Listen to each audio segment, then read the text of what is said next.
Hello everyone, welcome back to my channel. Season black night की शुरुआत में हमें एक कॉमेट का दिखाया जाता है जो कि अर्थ से टकराता है, जिसकी वजह से अर्थ पे तबाही हो जाती है और बहुत से लोग मारे जाते हैं। इवन के सिर्फ 1% पॉपुलेशन ही बचती है जो कि सरवाइव कर जाती है। और फिर हमें कोरिया का दिखाया जाता है जो कि रेगिस्तान में चेंज हो जाता है। वहाँ की एयर मगर पॉल्यूटेड होती है, तो इस मसले के हल के लिए टेक्नोलॉजी का सहारा लिया जाता है और कुछ लोग एयर कोर बिल्ड करते हैं जहाँ पे ऑक्सीजन बनाया जाता है और उस ऑक्सीजन की मदद से ये लोग सरवाइव कर जाते हैं। बट उसके बाद लोगों को सोशल ऑर्डर में डिवाइड कर दिया जाता है और इस मकसद के लिए 3 डिस्ट्रिक्ट यानी कि 3 टाउन बनाए जाते हैं जिन्हें के लोगों को उनकी सोशल क्वालिटीज को लेकर डिवाइड किया जाता है, जिसमें से डिस्ट्रिक्ट जनरल, स्पेशल और डिस्ट्रिक्ट कोर जैसे टाउन यानी कि डिस्ट्रिक्ट बनाए जाते हैं और उन्हें स्पेशल QR कोड दिया जाता है जिसकी वजह से वो पहचाने जाते हैं। लेकिन बाकी की पॉपुलेशन जो कि किसी काम की नहीं होती है उन्हें ऐसे ही छोड़ दिया जाता है और उन्हें उन डिस्ट्रिक्ट्स में आने की इजाजत नहीं होती है। उन्हें रेफ्यूजीज का नाम दिया जाता है और उन रेफ्यूजीज में से कुछ लोगों को इस बात का गुस्सा आता है क्योंकि उन्हें फूड की फैसिलिटीज और ऑक्सीजन मास्क की फैसिलिटीज नहीं होती हैं, जिसकी वजह से वो गुस्से में हंटर्स बन जाते हैं। हंटर्स ऐसे लोग होते हैं जो दूसरे लोगों से ऑक्सीजन मास्क और फूड वगैरह की चीजों को उनसे चोरी करते हैं, लड़ झगड़ के लेते हैं और ये काम वो और किसी से नहीं बल्कि स्पेशल डिलीवरी मैन से लेते हैं। और यहाँ पर हमारा मेन कैरेक्टर हमें दिखाया जाता है जो कि एक डिलीवरी मैन है और उसका नाम 58 है। डिलीवरी मैन का काम होता है कि वो लोगों तक ऑक्सीजन की फैसिलिटीज और फूड की फैसिलिटीज को पहुंचाता है और बाकी डिस्ट्रिक्ट में वो उनके ऑर्डर किए गए फूड या कुछ भी आइटम्स को डिलीवर करते हैं। बट यहाँ पे डिलीवरी मैन की चुनाव को बहुत ही हार्ड प्रोसेस से चुना जाता है क्योंकि उन्होंने हंटर से बचना होता है और डिलीवरी करनी होती है। तो यहाँ पर अब हमें 58 का सीन दिखाया जाता है कि वो किस तरह हंटर से अपने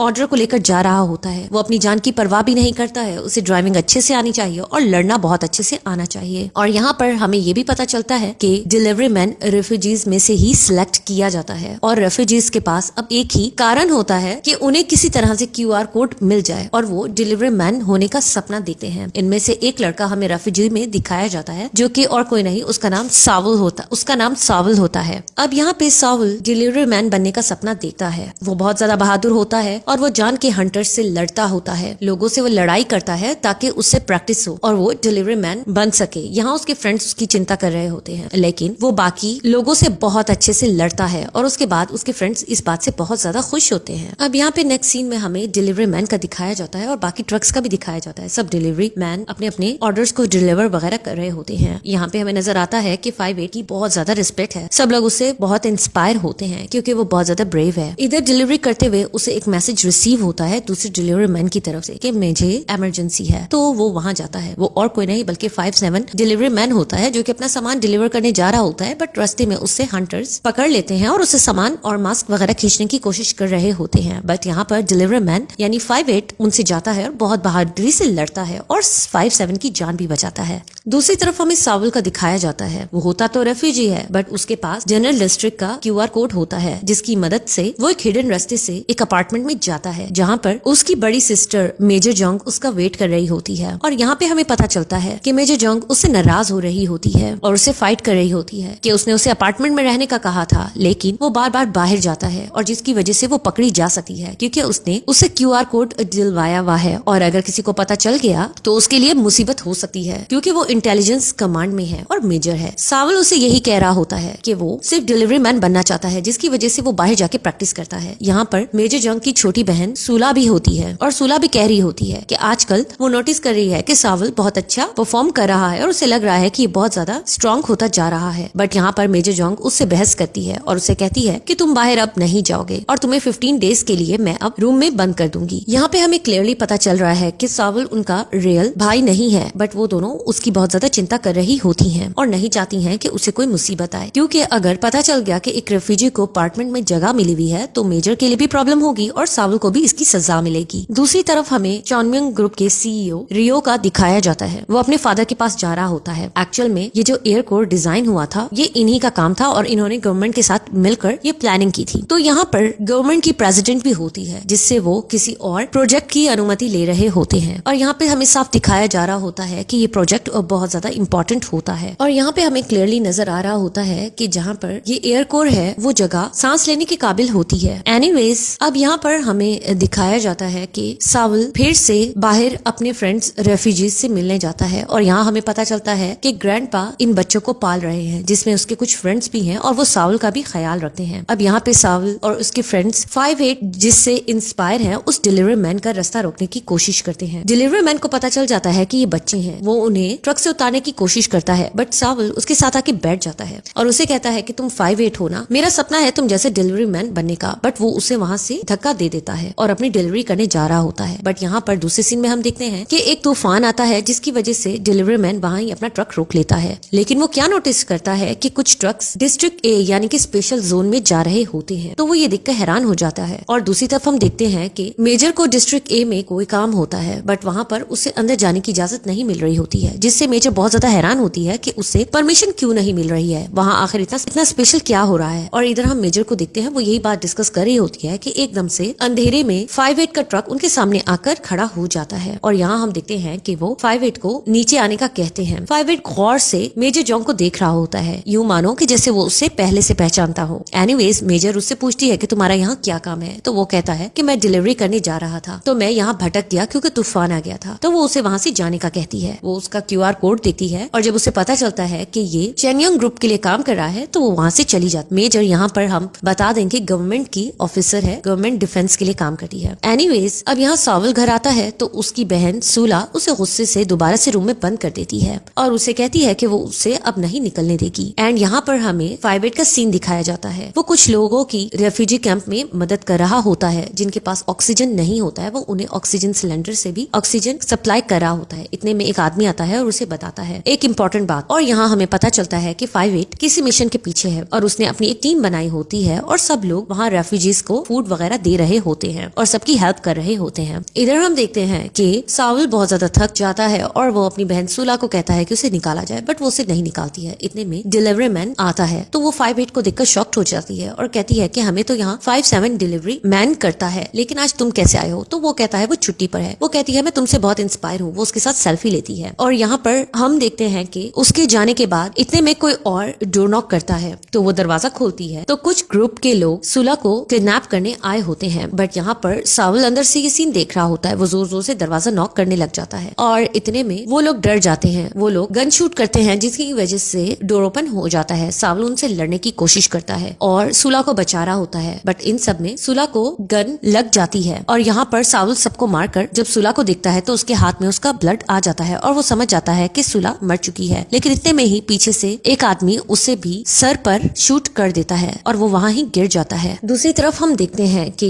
5-8 को शूट की आवाज आती है तो वो अंदर जाके देखता है तो एक आदमी सावल को शूट करने के बाद जा ही रहा होता है, वो उसे शूट करके अंदर आके देखता है तो सब लोग मरे हुए होते हैं। वो ये देखकर बहुत हैरान हो जाता है। इतने में उसकी नजर सूला की बहन मेजर जॉन्ग पे पड़ती है। वो समझ जाता है कि इसकी बहन मर चुकी है। वो सबको चेक करता है। यहाँ पर वो उन किडनैपर्स का एक टैटू नोट कर लेता है और यहाँ पर एक किडनैपर बचा हुआ होता है लेकिन वो खुद को शूट कर देता है। इतने में उसकी नजर सावल पे पड़ती है और उसकी फिंगर हिल रही होती है। वो समझ जाता है ये जिंदा है और उसे याद आ जाता है ये वही बच्चा है जो कि उस जैसा डिलीवरी मैन बनना चाहता था। एनीवेज अब यहाँ पे मेजर जॉन्ग को पता चल जाता है कि उसकी बहन अब जिंदा नहीं रही है और यहाँ पर हमें सावल का दिखाया जाता है कि डिलीवरी मैन के साथ एक लड़की होती है। उसने सावल का ऑपरेट किया होता है और वो उसकी बुलेट निकाल के डिलीवरी मैन को दिखा रही होती है। यहाँ पे 5-8 बहुत ज्यादा हैरान हो रहा होता है और वो उसके पाँव पर देखता है और हमें उसके पाँव में मेटल नजर आता है, यानी कि वो इंसान नहीं लग रहा होता है, वो एक म्यूटेंट होता है, जिसे देखकर डिलीवरी मैन 5-8 कहता है कि यानी कि ये सच था। इधर हमें चेनयोंग ग्रुप के CEO रियो का दिखाया जाता है। वो कुछ टैबलेट्स ले रहा होता है क्योंकि वो ठीक नहीं होता है और यहाँ पर सूला बहुत ज्यादा अफसोस में होती है और अपनी बहन का अंतिम संस्कार कर रही होती है। और दूसरी तरफ हम देखते हैं कि वो फिर ग्रैंडपा के पास आती है और कहती है मुझे पता चला है आपने सावल का बहुत ज्यादा केयर किया है, वो मुझे कहीं नहीं मिल रहा है। ग्रैंडपा भी ये बात सुन के बहुत हैरान हो जाते हैं। इधर हम देखते हैं कि अब मेजर जॉन्ग अपनी बहन की इन्वेस्टिगेशन के लिए डिलीवरी मैन 5-8 को बुलवाती है और उससे पूछताछ करती है कि तुमने ये रिपोर्ट किया था, क्या हुआ था। पहले तो वो उस पर शक कर रही होती है लेकिन वो उससे सारी बात बताता है। वो उससे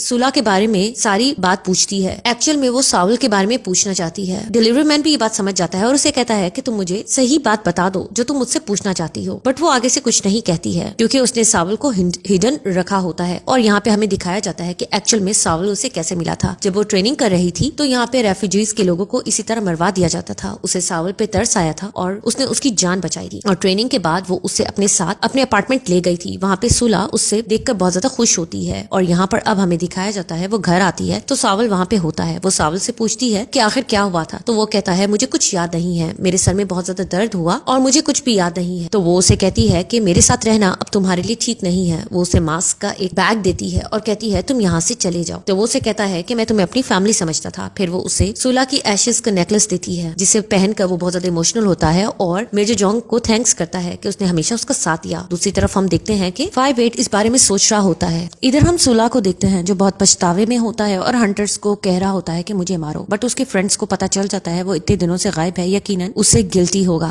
तो वो उसकी जाके जान बचा लेते हैं। लेकिन उन्होंने काफी देरी हो जाती है क्योंकि उसके सर पे चोट आई होती है जिसकी वजह से वो काफी दिन बेहोश रहता है। डिलीवरी मैन का हमें दिखाया जाता है वो अपने एक पार्टनर के साथ मिलकर कुछ प्लानिंग कर रहा होता है और दूसरी तरफ हम देखते हैं कि सीईओ रियो को दिखाया जाता है वो डिलीवरी मैन 5-7 को बुलवाता है। एक्चुअल में 5-7 सीईओ रियो का असिस्टेंट का रिश्तेदार होता है और उसे इसीलिए ये पोस्ट मिली होती है और वो उसे मजबूर कर रहे होते हैं किसी काम के लिए। वो उससे किसी मिशन पे भेजना चाहते हैं बट 5-7 क्लियरली इनकार कर देता है और कहता है कि इसमें उसे पता चला है कि रेफ्यूजीज की जान जाएगी तो वो ये काम नहीं करेगा। बट असिस्टेंट उसे धमका रहा होता है कि उसे ये काम करना पड़ेगा, इसके बदले में उसे स्पेशल डिस्ट्रिक्ट में रखा जाएगा। एंड उसके बाद हमें 5-8 का सीन दिखाया जाता है वो अपने पार्टनर्स के साथ मिलकर एक जगह पर कुछ बच्चों को बचाता है। सोला की जाग हो जाती है और उसके फ्रेंड्स उससे अच्छा फील कराने के लिए बहुत कोशिश कर रहे होते हैं। दूसरी तरफ हम देखते हैं कि यहाँ सीईओ और प्रेसिडेंट का सीन दिखाया जाता है जहाँ पर इन बाप बेटे के रिलेशन में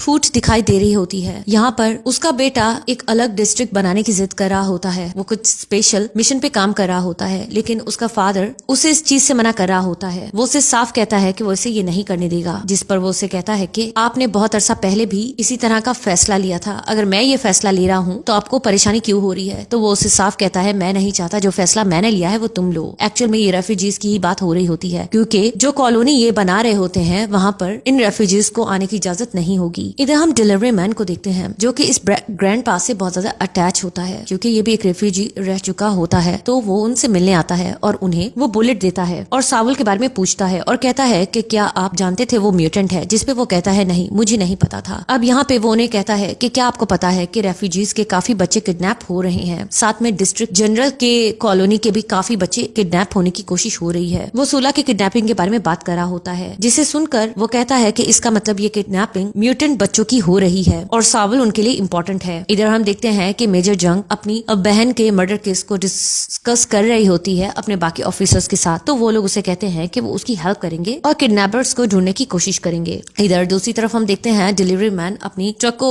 पार्क करता है तो उसकी नजर 5-7 ट्रक पर पड़ती है जिसका दरवाजा खुला होता है। वो जाके देखता है तो वहाँ पर 5-7 अपनी जान लेने की कोशिश कर रहा होता है। ये देख के वो बहुत ज्यादा हैरान हो जाता है और उससे पूछने की कोशिश करता है कि वो ये सब क्यों करा है। इधर हम देखते हैं कि दूसरी तरफ सीईओ रियो 5-7 के नेक के अंदर एक कंट्रोलर डाले हुआ होता है और वो उस कंट्रोलर की मदद से उसको मारना चाह रहा होता है। यहाँ पर डिलीवरी मैन 5-8 5-7 से बहुत पूछने की कोशिश कर रहा होता है कि आखिर प्रॉब्लम क्या है। तो वो कहता है कि मैं इस प्रॉब्लम का हिस्सा नहीं बनना चाहता हूँ, यहाँ पर बच्चों की जान खतरे में है और बच्चों के साथ कुछ एक्सपेरिमेंट हो रहे हैं। बट सीईओ रियो बटन दबा देता है और उसके नेक के अंदर लगा हुआ डिवाइस ऑन हो जाता है जिसकी वजह से 5-7 की जान चली जाती है और वो असिस्टेंट को कह रहा होता है कि नेक्स्ट टाइम तुम इस तरह का कोई बंदा मत लेकर आना, ये तुम्हारा रिश्तेदार बहुत ही बेकार था। तो असिस्टेंट कह रहा होता है कि वो नेक्स्ट टाइम कोई अच्छा डिलीवरी मैन ढूंढेगा जो हमारे काम करे, लेकिन यहाँ पर वो उसे भी हैरेस करने लग जाता है क्योंकि उसने अपने सब काम करने वाले वर्कर्स जो कि खास लोग होते हैं उन्हें वो खुद कंट्रोल कर रहा होता है। उसने उनके नेक में एक डिवाइस डाली होती है जिसके जरिए वो उन्हें हैरेस कर रहा होता है कि अगर वो उसके काम ना आए तो वो उन्हें मार डालेगा और इसी तरह वो अपने असिस्टेंट को भी हैरेस कर रहा होता है। बट उसकी माफी मांगने की वजह से वो चुप हो जाता है। तो वो उसे कहता है मैं आपको प्लान देता हूँ, हम नेक्स्ट डिलीवरी मैन ठीक टारगेट करेंगे। और यहाँ पर अब हमें इन डिलीवरी मैन की टीम दिखाई जाती है जहाँ पर सब लोग आपस में लड़ रहे होते हैं। तो एक डिलीवरी मैन 5-8 को बुलाता है कि आज तुम मुझसे लड़ के देखो। 5-8 नीचे जाता है और उसे एक पंच में ही मार गिराता है, यानी कि वो बहुत ज्यादा स्ट्रांग होता है। इधर हम देखते हैं क्योंकि सीईओ रियो ने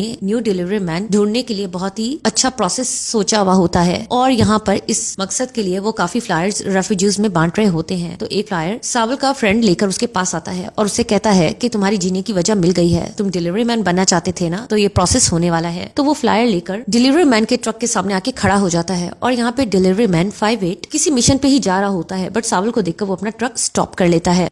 सीन शिफ्ट होता है और हमें पास्ट की एक स्टोरी दिखाई जाती है कि किस तरह 5-8 ने कुछ रेफ्यूजीज के बच्चों की जान बचाई थी और सोल्जर से लड़ा था, और उनकी जान बचाते बचाते उसको भी एक सोल्जर शूट कर देता है। अब सारे रेफ्यूजीज की भी मौत हो चुकी होती है और उन्हें बर्न करने की सोल्जर्स तैयारी कर रहे होते हैं, लेकिन किसी तरह 5-8 सर्वाइव कर जाता है और उसने एक रेफ्यूजी के बच्चे को गन दी हुई थी और वो उस गन को वापस लेता है, उसकी पॉकेट से निकालता है और यहाँ हमें नजर आता है वो और कोई नहीं बल्कि मेजर जोंग जब छोटी थी, यानी कि वो भी रेफ्यूजी में से ही एक थी और वो सर्वाइव कर जाता है। और उसे यहाँ से पता चलता है कि चैनम्यूंग ग्रुप के लोग रेफ्यूजीज को मार रहे हैं और इस बात का उससे बहुत ज्यादा गम होता है और इसीलिए वो डिलीवरी बॉय बनने का फैसला लेता है। अब हमें प्रेजेंट का सीन दिखाया जाता है जहाँ पे सावल आ रहा होता है और वो भी 5-8 की कार के सामने, लेकिन वो बहुत देर बाद जाके ब्रेक लगाता है। सावल अपनी जान बचाता है और वो उसे कहता है कि तुम्हें क्या इश्यू है, जिस पर वो कंपटीशन का उसे बताता है कि दोबारा से डिलीवरी मैन बनने का कंपटीशन आ रहा है और वो इसमें पार्टिसिपेट करना चाहता है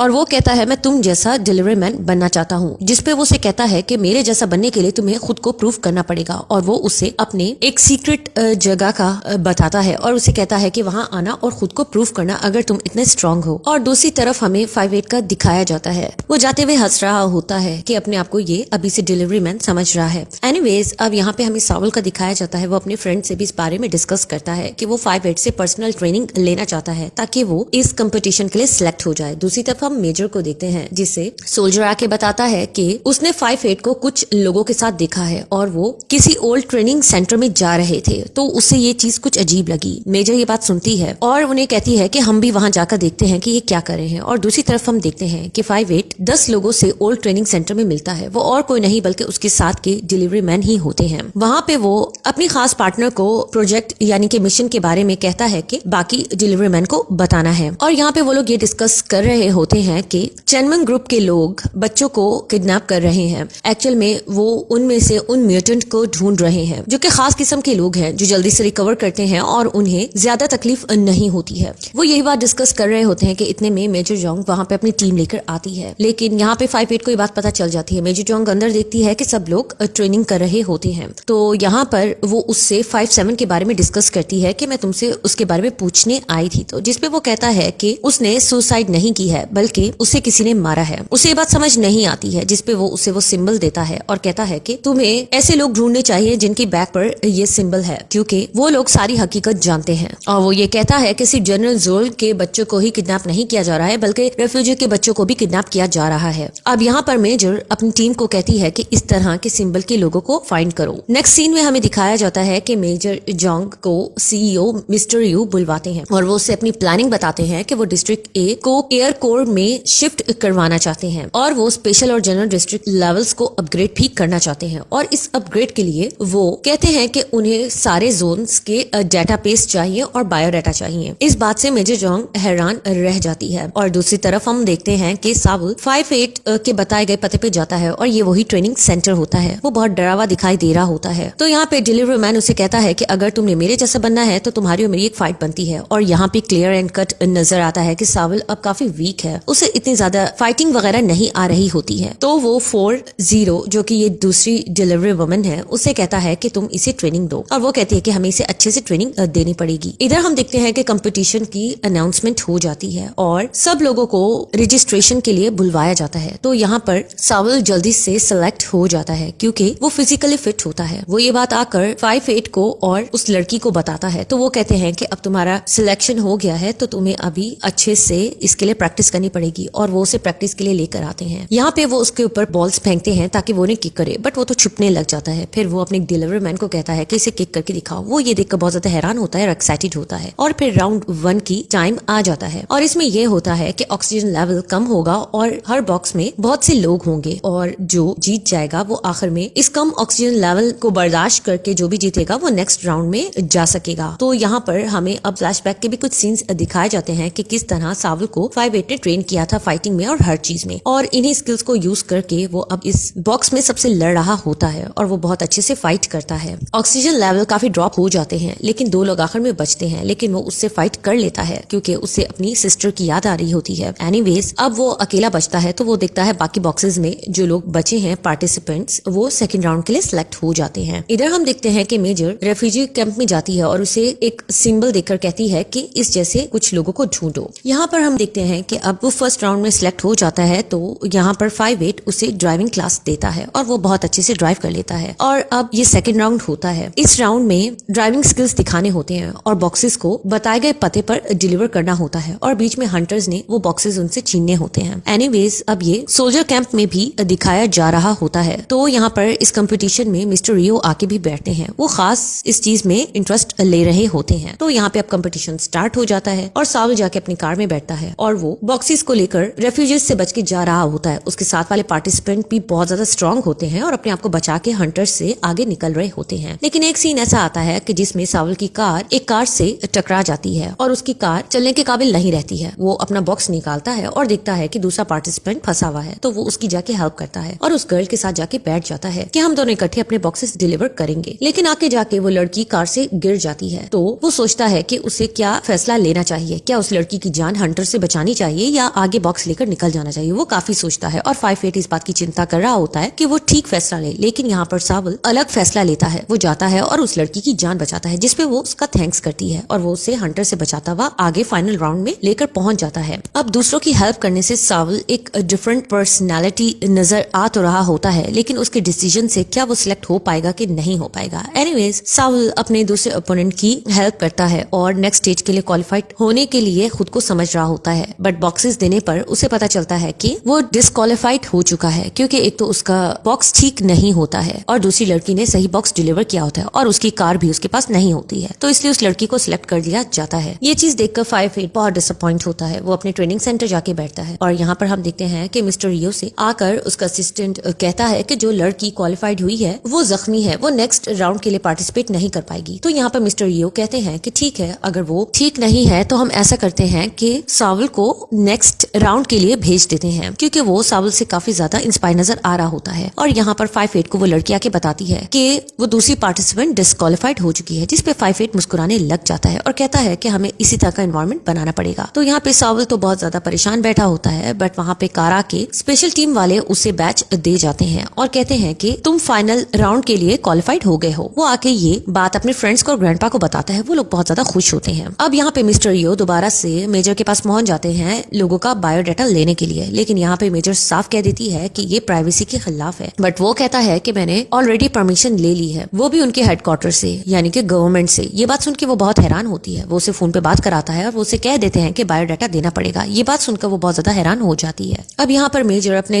सोल्जर से यही बात कर रही होती है कि वो जो न्यू एयर कोर में शिफ्ट करना चाहते हैं वो रेफ्यूजीज को इस चीज से दूर रखेंगे और इस तरह रेफ्यूजीज की जिंदगी और ज्यादा प्रॉब्लम में आएगी। और यहाँ पर मेजर को जानकारी मिलती है कि वो सिंबल वाला आदमी मिल चुका है, तो वो सारी टीम अब उसे पकड़ने जाते हैं और वो उसे कैच कर भी लेते हैं, लेकिन वो जल्दी से खुद को मार देता है और सुसाइड कर लेता है। और यहाँ पे मेजर को यकीन आ जाता है कि 5-8 सही कह रहा था। अब यहाँ पे सावल का फाइनल कंपटीशन का टाइम आ जाता है और उसे स्पेशल जोन में लेकर जाया जाता है, जहाँ पर उसकी मुलाकात उसकी सिस्टर से होती है और वो उसे बेस्ट ऑफ लक कहती है। एंड यहाँ पे यहाँ आकर वो बहुत ज्यादा हैरान हो जाता है और उसे पता चलता है कि उसकी मेंटोर है जो उसे एयर कोर में साथ लेकर जाएगी, उनके बिना वो नहीं जाएगा। तो वो हैरान होता है कि मेरा तो कोई भी नहीं है, लेकिन यहाँ पर 4-1 यानी कि ये डिलीवरी वुमन उसकी मेंटोर बन के आई होती है। अब यहाँ पर जानकर सावल के फाइनल राउंड की पब्लिसिटी की जा रही होती है ताकि रेफ्यूजीज इन चीजों को देखकर बहुत ज्यादा खुश हो। और यहाँ पर मिस्टर यू बहुत ज्यादा खुश हो रहे होते हैं कि ये प्लान मेरे काम आएगा। इधर हम देखते हैं कि सावल स्पेशल जोन में आके बहुत हैरान होता है। उसे साफ सुथरा खाना और पानी मिल रहा होता है, तो वो 4-0 से और 5-8 से यही बात पूछता है कि रेफ्यूजीज को तो कुछ भी नहीं मिल रहा है और यहाँ सब कुछ अच्छा कैसे है। तो वो उसे यही कहते हैं कि फिलहाल उसने कंपटीशन में जीतना है और उसके बाद वो ये सब कुछ सोच सकता है। एनीवेज अब यहाँ पे हमें मिस्टर यू का दिखाया जाता है। वो अपने फादर के बारे में सोच रहा होता है। वो अपने फादर से बात करता है कि वो जो न्यू डिस्ट्रिक्ट में शिफ्टिंग करेगा एयर कोर की, तो वहाँ पे वो किसी भी रेफ्यूजी को अलाउड नहीं करेगा, रेफ्यूजी वहाँ से दूर रहेंगे। बट उसका फादर इस बात से नहीं मानता है और कहता है कि गवर्नमेंट ये चीजें अलाउड नहीं करेंगी। तो वो कहता है कि गवर्नमेंट से मैंने फैसला ले लिया है। उसका फादर उसे मना कर रहा होता है। तो वो कहता है आपने भी यही फैसला बहुत अरसा पहले लिया था। तो वो कहता है कि मुझे इस बात का बहुत ज्यादा पछतावा है और मैं नहीं चाहता कि तुम भी बाद में पछताओ। लेकिन वो साफ कहता है कि मैं यही फैसला लेना चाहता हूँ। और उसके बाद बाद वो एक सीक्रेट रूम में जाता है जहाँ हर तरफ एक रूम में बच्चे ही बच्चे होते हैं जिन्हें उसने बेहोश किया हुआ होता है और वो उन पर एक्सपेरिमेंट करता है क्योंकि उसे किसी खास किस्म की बीमारी होती है और वो जिंदा रहने के लिए किसी म्यूटेंट का ब्लड लेना चाह रहा होता है। एनीवेज ये हमें आगे भी पता चलेगा। दूसरी तरफ हम देखते हैं कि सावल लास्ट राउंड के लिए अपने आप को रेडी कर रहा होता है। वो उस ओपोनेंट की सारी चालें फाइटिंग में देख रहा होता है और वो उस पर अप्लाई करना चाहेगा। अब यहाँ पर हम देखते हैं ग्रैंडपा एंटीना सेट करवा रहे होते हैं क्योंकि सावल का मैच हर जगह लाइव दिखाया जाएगा, तो वो बहुत ज्यादा एक्साइटेड दिखाई दे रहे होते हैं। दूसरी तरफ हम देखते हैं कि ग्रैंडपा को वो बच्चे आके बताते हैं कि बाहर हर जगह प्रोजेक्टर पे सावल का मैच लगाया जा रहा है और चैनमिंग ग्रुप वाले लोग ऑक्सीजन और फूड फ्री दे रहे हैं देखने वालों को, तो हम भी वहाँ जाते हैं। बट ग्रैंडपा उन्हें मना कर देते हैं कि वहाँ बहुत रश होगा, हम घर में बैठ के सुकून से देख लेते हैं, हम वहाँ नहीं जाएंगे। और दूसरी तरफ सावल को एयरकोर्ट में लेकर जाया जा रहा होता है जहाँ वो उस सिटी को देखकर बहुत हैरान हो जाता है। वहाँ पे स्काई बिल्कुल क्लियर होता है और मास्क लगाने की जरूरत नहीं होती क्योंकि ऑक्सीजन होता है। और अब सावल और उसके मैच का स्टार्ट होना होता है। यहाँ हम देखते हैं कि 5-8 को टिप मिलती है उन टैटू गाइस की, तो वो उनकी तरफ जाता है, उनमें से बहुत से लोगों को फाइट करता है और एक आदमी खुद को सुसाइड बॉम्ब से उड़ाने ही लगता है, लेकिन 5-8 वहाँ उसे इस चीज से रोकता है। उसके अंदर से वो डिवाइस निकाल लेता है, वो उससे जानकारी लेना चाहता है। और यहाँ पर हम देखते हैं कि मैच के लिए सावल काफी एक्साइटेड दिखाई दे रहा होता है और कंपटीशन स्टार्ट हो जाता है। सब लोग बहुत शौक से कंपटीशन देख रहे होते हैं। सावल को हर हीरो की तरह शुरू में बहुत ज्यादा मार पड़ती है जैसा कि दिखाया जाता है, और दूसरी तरफ हम 5-8 को देखते हैं जो उस आदमी को किडनैप करके उससे सारी जानकारी ले रहा होता है, लेकिन वो कुछ भी नहीं बोल रहा होता है। इतने में उसके हाथ उसका सेलफोन लग जाता है और यहाँ पर उसमें किसी प्लानिंग की बात की गई होती है। और यहाँ पर हमें दिखाया जाता है कि जहाँ पर रेफ्यूजी कैंप में सावल का मैच दिखाया जा रहा होता है वहाँ पे कुछ लोग बहुत मिस्टीरियस वे में आते हैं और कुछ बॉक्सेस रख रहे होते हैं। यहाँ पे 5-8 को पता चलता है कि कुछ प्लानिंग हो रही है। वहाँ पे मैसेजेस आए हुए होते हैं उस आदमी को कि रेफ्यूजी प्लान को आगे प्रोसीड करना है। वो उससे बहुत पूछ रहा होता है कि किस प्लानिंग के बारे में बात हो रही है, बट वो उसे कुछ नहीं बताता। 5-8 को समझ आ जाती है। वो सब डिलीवरी मैन को ऑर्डर करता है कि सब लोग रेफ्यूजी कैंप पे पहुंचे क्योंकि रेफ्यूजीज की जान को खतरा है। अब यहाँ पे हम देखते हैं कि सावल बहुत अच्छे से अपने ओपोनेंट से फाइट करता है और 5-8 रेफ्यूजी कैंप में पहुंचने की कोशिश कर रहा होता है। सब लोग बहुत ज्यादा खुश होते हैं कि सावल जीत गया है और जैसे ही वो जीतता है साथ ही बॉम्ब ब्लास्ट हो जाते हैं रेफ्यूजी कैंप में। यानी कि चैनमिंग CEO रियो की यही प्लानिंग थी कि वो रेफ्यूजीज को मरवाना चाहता था क्योंकि उसके फादर चाह रहे थे कि इस बार रेफ्यूजीज को भी उनके प्लान में इन्वॉल्व किया जाए, उन्हें डिस्ट्रिक्ट प्लान में आने दिया जाए। बट वो चाह रहा था कि काफी रेफ्यूजीज को इस तरह मार के उनसे जान छुड़वाई जा सकती है और ये चीज देखकर 5-8 काफी शॉक्ड हो जाता है। इधर हम देखते हैं कि CEO रियो नोटिस करते हैं कि जब सावल बहुत ज्यादा खुश हो रहा होता है तो वो उसके फोरहेड को देखता है जिसमें वो उसकी मेटल बॉडी को देख पाता है और उसे अंदाजा हो जाता है कि सावल एक म्यूटेंट है। वो बहुत ज्यादा इस बात से खुश होता है। दूसरी तरफ हम देखते हैं 5-8 को अपना पास्ट का सीन याद आ रहा होता है, ये रिसेंट सीन देखकर कि किस तरह पहले भी रेफ्यूजीज को जलाने की कोशिश की जा रही थी जहाँ से 5-8 ने अपनी जान बचाई थी और वहाँ पर उसने उस मेजर को भी देखा था, यानी कि उसने भी वहाँ से ही सर्वाइव किया था। और वो मेजर भी अब उस जगह पे पहुंच जाती है और हैरान हो रही होती है कि रेफ्यूजीज के साथ किसने ये सब किया है। एनीवेज अब उस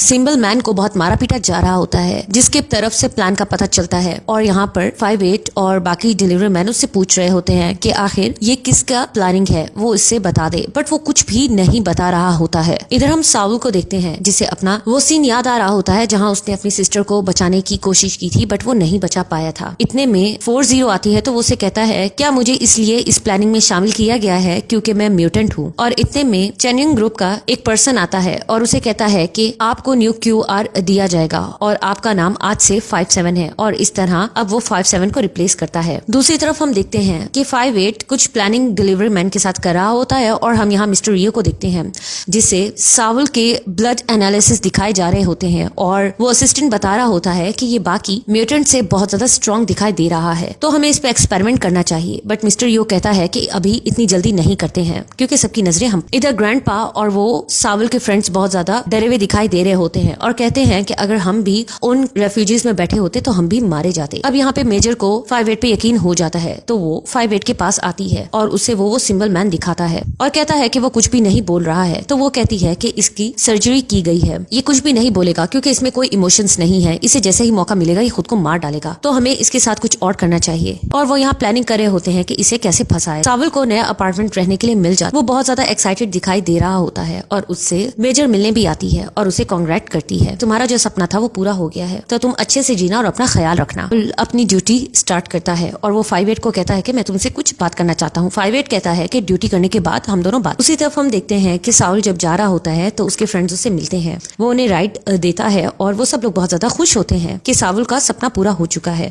लेकिन वो इस बात से भी परेशान होते हैं कि वो म्यूटेंट है। सबको इस बारे में पता चल गया है और सब लोग हो सकता है कि उसे नुकसान पहुंचाए। अब वो हर जगह डिलीवरी कर रहा होता है और सब लोग इस चीज में इंटरेस्ट ले रहे होते हैं कि वो म्यूटेंट है। दूसरी तरफ हम देखते हैं कि 5-8 उसे ट्रेनिंग सेंटर में बुलवाता है और उसे वो सिंबल मैन के पास लेकर जाता है और उसे सारी बात बताता है कि किस तरह चेनियन ग्रुप के लोग रेफ्यूजीज को नुकसान पहुंचाना चाहते हैं। और जब वो अपने कंपटीशन की खुशी मना रहा था अपनी सिलेक्शन की, तब सारे रेफ्यूजीज को मार दिया गया, पीछे से उन पर अटैक हुआ और जो बाकी बचे हुए हैं उनकी जान भी खतरे में है। दूसरी तरफ हम मेजर को देखते हैं जो सारा बायोडाटा मिस्टर रियो को देती है और उसे सॉरी करती है कि वो नेक्स्ट टाइम जो उसे ऑर्डर करेंगे वो पूरा करेगी। अब यहाँ पर सावल को 5-8 कहता है कि तुम्हें हमारा साथ देना पड़ेगा क्योंकि हम सब डिलीवरी मैन चेनियन ग्रुप के खिलाफ लड़ रहे हैं, क्योंकि वो तुम जैसे लोगों को ढूंढ रहा है, तो तुम्हें केयरफुल रहना पड़ेगा। दूसरी तरफ हम देखते हैं कि सावल ग्रैंडपा के पास आता है और अपनी ट्रॉफी उन्हें देता है, तो वो उसे कहते हैं कि ये तुम्हारा हक है, तुम इसे अपने पास। इधर हम देखते हैं कि वो सिंबल मैन को कुछ लोग रेस्क्यू करने आते हैं। सिंबल मैन बहुत ज्यादा खुश होता है कि फाइनली उसकी जान बच जाएगी और वो उनके साथ कार में बैठने ही लगता है, लेकिन वहाँ पर सोल्जर्स अटैक करके उसके साथ रेस्क्यू टीम को मार देते हैं। वो कार लेकर एक सीक्रेट जगह पे जाता है और वहाँ जाकर किसी को इमरजेंसी का मैसेज करता है। वो और कोई नहीं, सीईओ रियो का असिस्टेंट होता है। वो जल्दी से आता है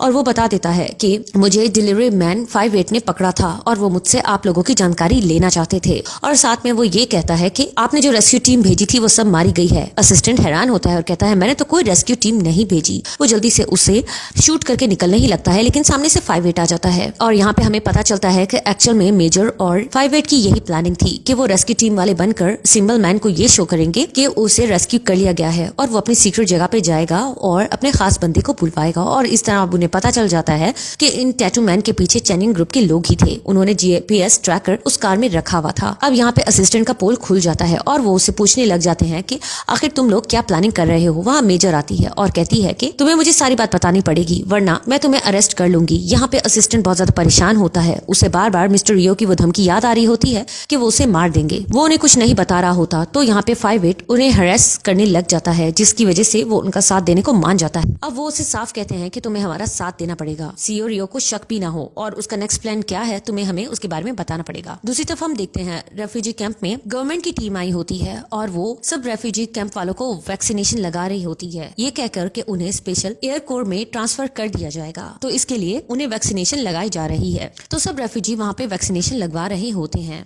यहाँ पे हम ग्रैंडपा को देखते हैं, उसके पास 5-8 आता है और वो खास किस्म की सॉइल लाके दिया करता था, जिससे ग्रैंडपा अंदाजा लगा लिया करते थे कि ये सॉइल ठीक है कि नहीं, यहाँ पे जिंदा रहा जा सकता है कि नहीं जा सकता, इसलिए उन्होंने इतने प्लांटेशन वगैरह की हुई थी।